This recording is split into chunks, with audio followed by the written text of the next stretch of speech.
Buenas tardes, soy Nicolás Loza, profesor investigador de Flaxo, que junto con la doctora Irma Méndez trabajamos la línea de investigación en democracias y poderes políticos subnacionales en México y en América Latina. Hoy tenemos la compañía del consejero electoral nacional, Marco Baños, Muchas que es gracias. un egresado, por cierto, de esta institución, y queremos platicar con él sobre la relación entre el INE y los organismos públicos locales, que son las autoridades administrativas electorales en los estados.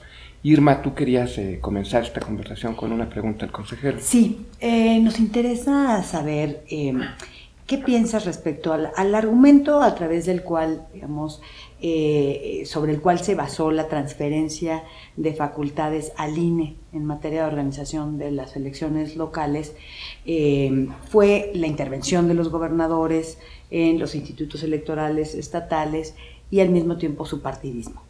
Pero ¿qué tanto se ha logrado eliminar ese partidismo y esa intervención de los gobernadores? ¿En qué medida y cómo se da actualmente, digamos, esa búsqueda de los partidos por influir en los órganos locales y en la intervención de los gobernadores, que, bueno, como actores políticos no han renunciado, digamos, a su capacidad de influencia? Bueno, yo diría que de entrada pues nos salió un modelo híbrido raro, un pacto por México que es un modelo de negociación para una reforma trascendente o para varias reformas trascendentes, en este caso la electoral, que no deja un instituto nacional porque sigue teniendo facultades incompletas en la organización de elecciones locales y órganos autónomos, entre comillas, de los estados, que tienen, en mi opinión, una autonomía acotada porque las facultades centrales que tienen, que son el PREP, los cómputos, el diseño de la documentación electoral, los conteos rápidos, son facultades que ellos ejercen única y exclusivamente a partir de los criterios que emite el INE. Entonces, la autonomía en términos reales está muy acotada en esos órganos. Ahora, yendo directo a la pregunta, sí, los partidos políticos renunciaron a la facultad de sus grupos parlamentarios en los congresos locales para designar a los consejeros. Creo que se elimina un punto central de la discusión política sobre la confiabilidad en estas estructuras. Más allá de si en todos lados pasaba lo mismo, yo creo que los niveles de desarrollo de los órganos electorales eran diferenciados, pero digamos que podría haber elementos objetivos para demostrar que había ciertas injerencias de los gobernantes en mayor o menor medida. Pero ahora ocurre que el Pacto por México generó un modelo de negociación política donde no todos los gobernadores, independientemente del color partidario, acompañaron ese modelo.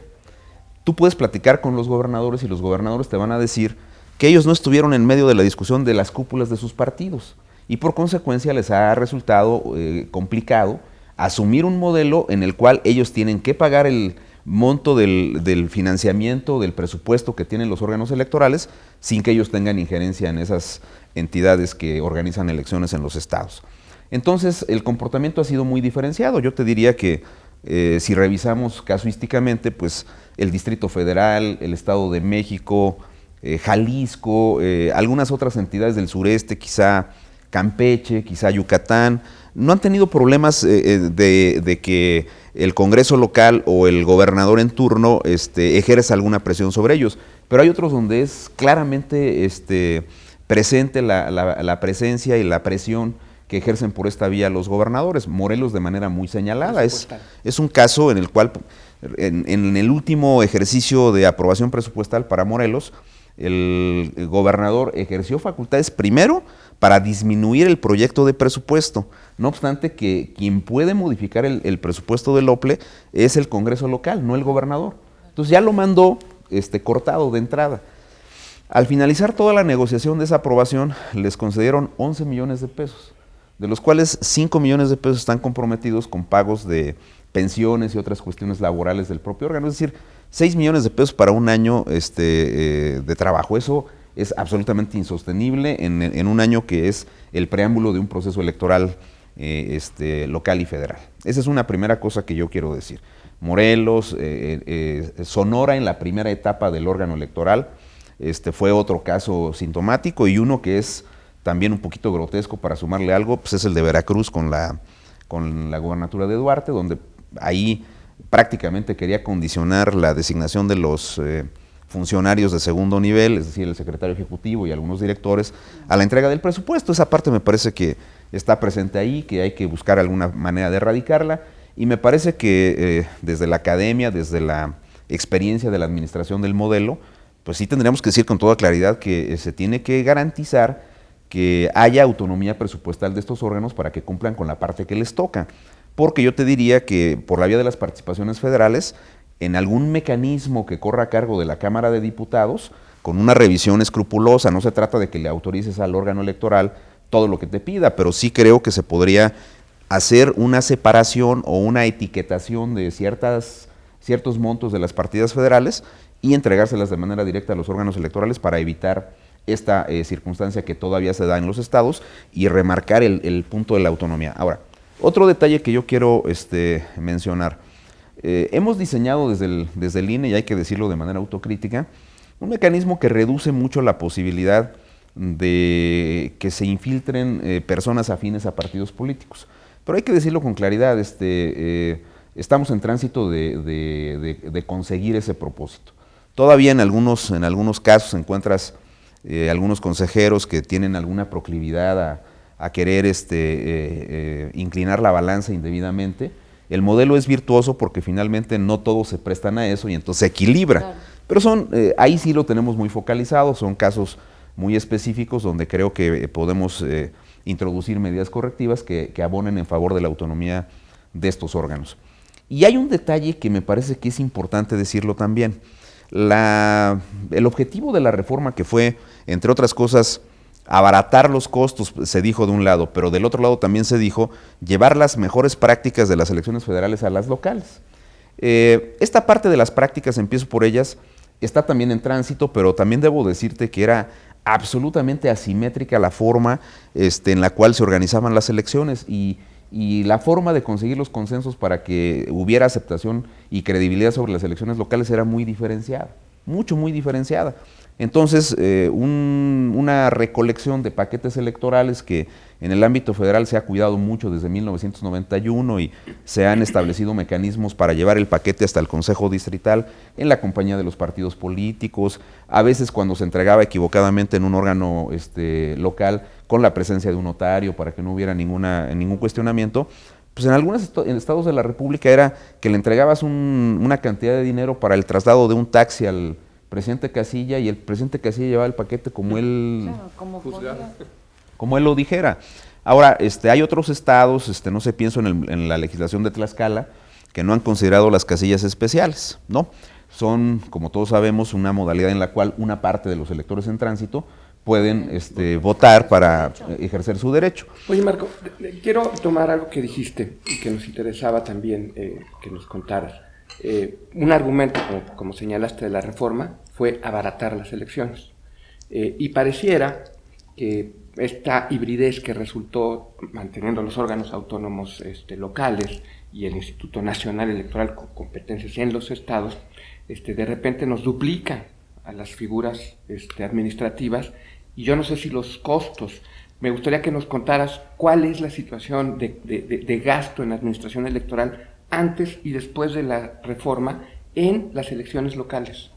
Sí, este es un buen punto. Yo creo que en el caso de las elecciones locales hay una cosa que incrementa el costo de los procesos electorales, pero particularmente el costo de las democracias estatales, que fue la homogeneidad que se le dio a la fórmula de cálculo del financiamiento de los partidos políticos, porque al incrementar los porcentajes sobre los que se calcula ese monto de dinero, que a nivel federal, tú lo sabes, es del 0.65, ahora de las sumas antes de los salarios mínimos, en algunas entidades era del 0.25, del 0.40, del 0.30. Al subirlo al 0.65%, entonces, para decirlo en números aproximados, cerrados, son 1.400 millones de pesos más en financiamiento estatal para los partidos políticos frente a lo que se entregaba antes de la reforma del 14. Eso de suyo ya no tiene un esquema de abaratamiento de los procesos comiciales locales y de las estructuras burocráticas. Otro detalle, todas las estructuras burocráticas, ustedes lo saben muy bien, por ejemplo, en el caso de los órganos electorales, viene un proceso electoral y haces contrataciones de personal eventual, pero luego tiendes a quedarte con ese personal.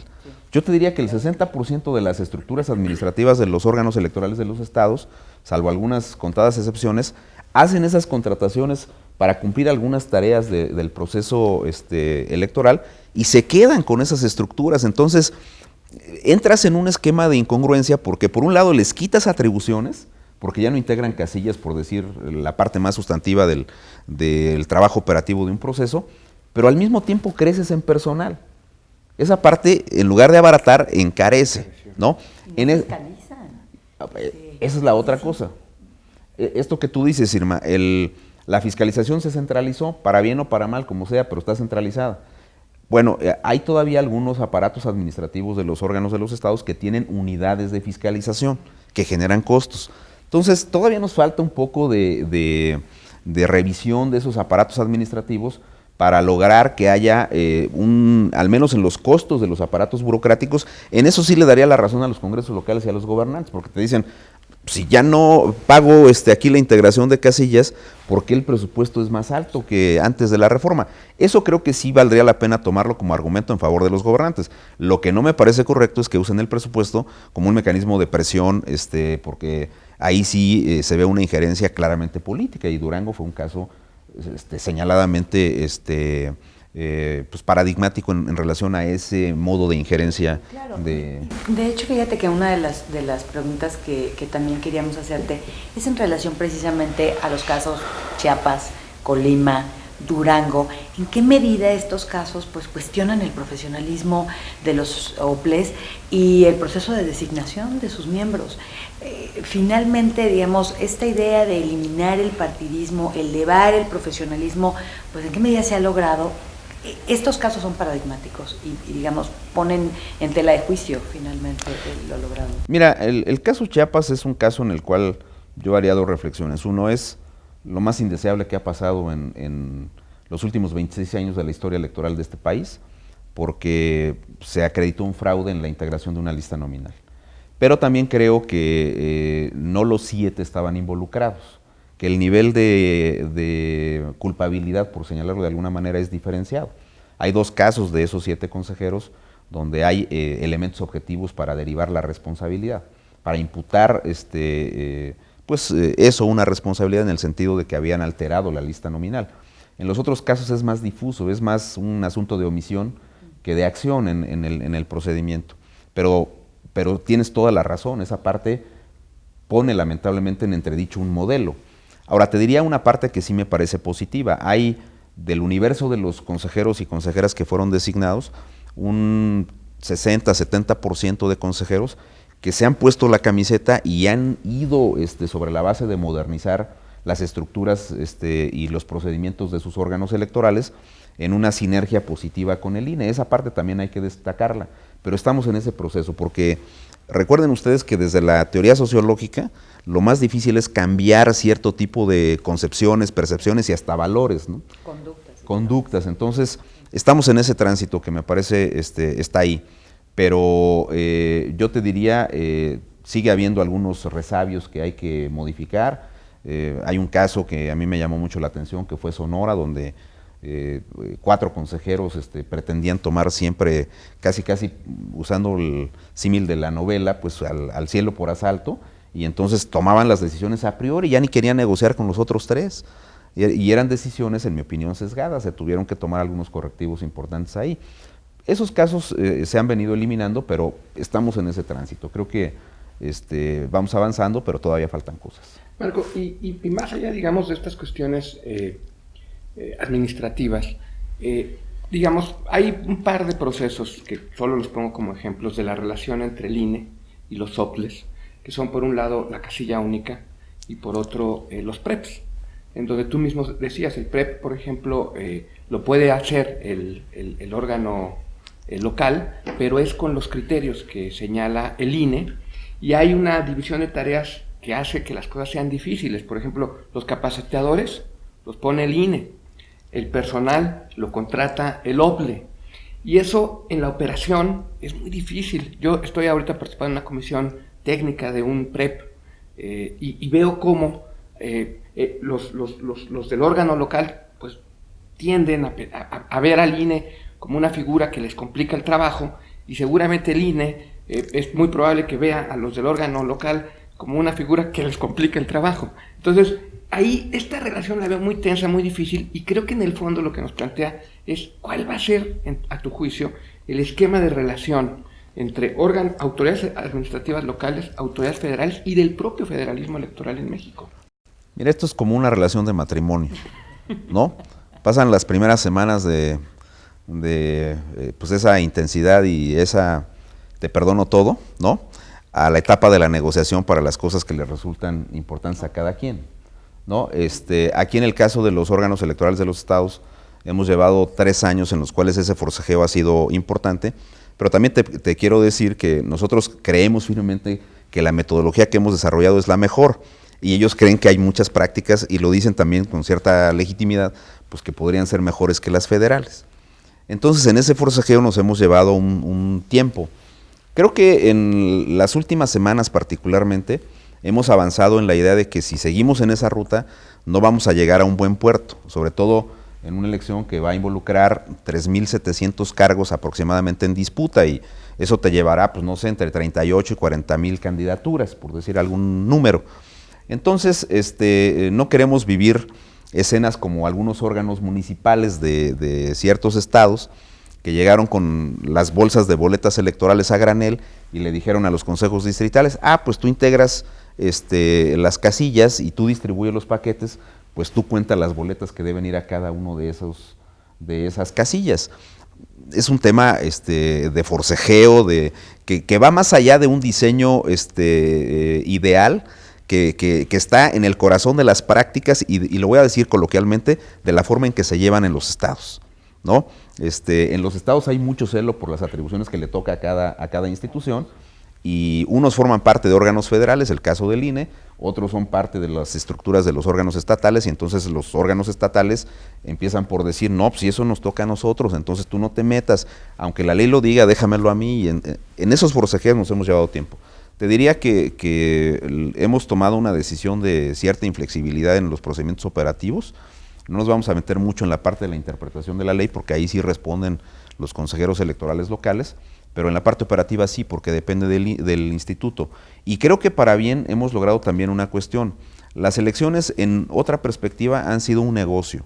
Han desarrollado esquemas donde ciertas empresas se han adueñado o de los procesos de producción de los materiales electorales o del diseño y la implementación de los programas de resultados electorales preliminares, por señalar algunos. Y no en todos los casos ha sido la mejor idea.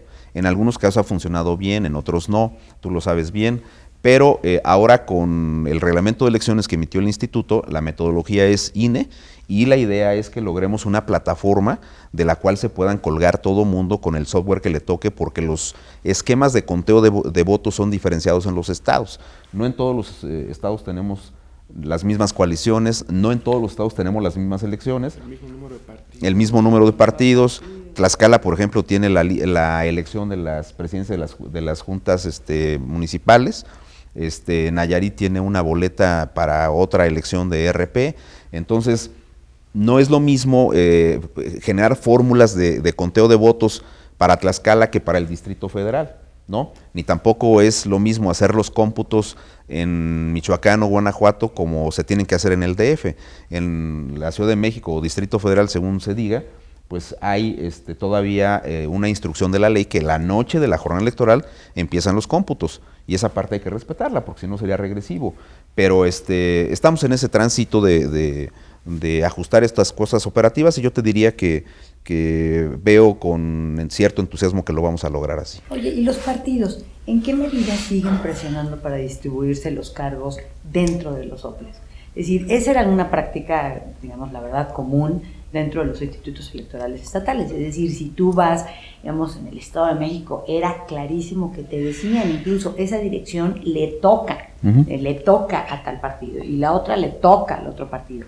¿Cómo ir finalmente desagregando, limitando cada vez más y controlando, ¿no?, un proceso de profesionalización que está cuesta arriba realmente, el del sistema nacional electoral? ¿Cómo ir limitando la intervención de los partidos en ese sentido?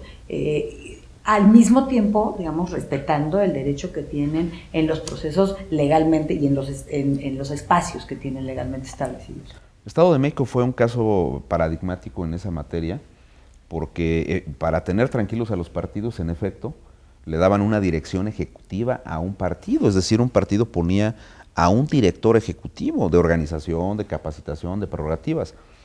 Creo que para bien el órgano electoral del Estado de México acató con puntualidad un acuerdo que emitió el INE en el sentido de fijar reglas para la designación de los funcionarios y se pudieron sustituir a todos esos directores.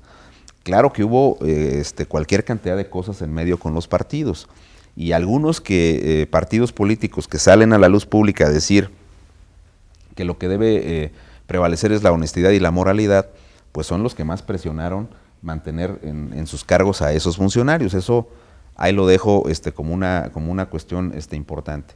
La otra situación que me parece relevante aquí es que el esquema del Servicio Profesional Nacional nos va a ir ayudando paulatinamente a limpiar estas estructuras. Había estructuras electorales, porque se han venido corrigiendo, que tenían el 70% de su personal afiliado, exmilitantes o exfuncionarios, exrepresentantes de las estructuras burocráticas de los partidos. Entonces así no puedes garantizar autonomía. Hubo un caso muy sonado donde hubo 49 personas sustituidas porque estaban vinculadas directamente al partido gobernante en turno. Entonces ese tipo de cosas sí se han venido atendiendo, pero pues es un hecho que si tú le quitas espacios a los partidos en público te van a decir que quieren autonomía, pero en privado y más en las prácticas de los estados existe mucha tensión y presión en esas cuestiones que se ha venido paulatinamente disminuyendo. Autonomía de los demás partidos menos de ellos mismos. Es correcto, autonomía de las autoridades electorales y que no se inmiscuyan los partidos, pero los de enfrente. Exacto. Bueno, Marco, te agradecemos mucho esta conversación. La verdad es que este es un tema que da para más y ojalá que podamos seguir teniendo estos encuentros. Encantadísimo, Nicolás, Irma. De verdad que es un placer, y más en Flaxo, que es una institución a la que yo reconozco, valoro y quiero muchísimo. Ay, muchas gracias. Gracias.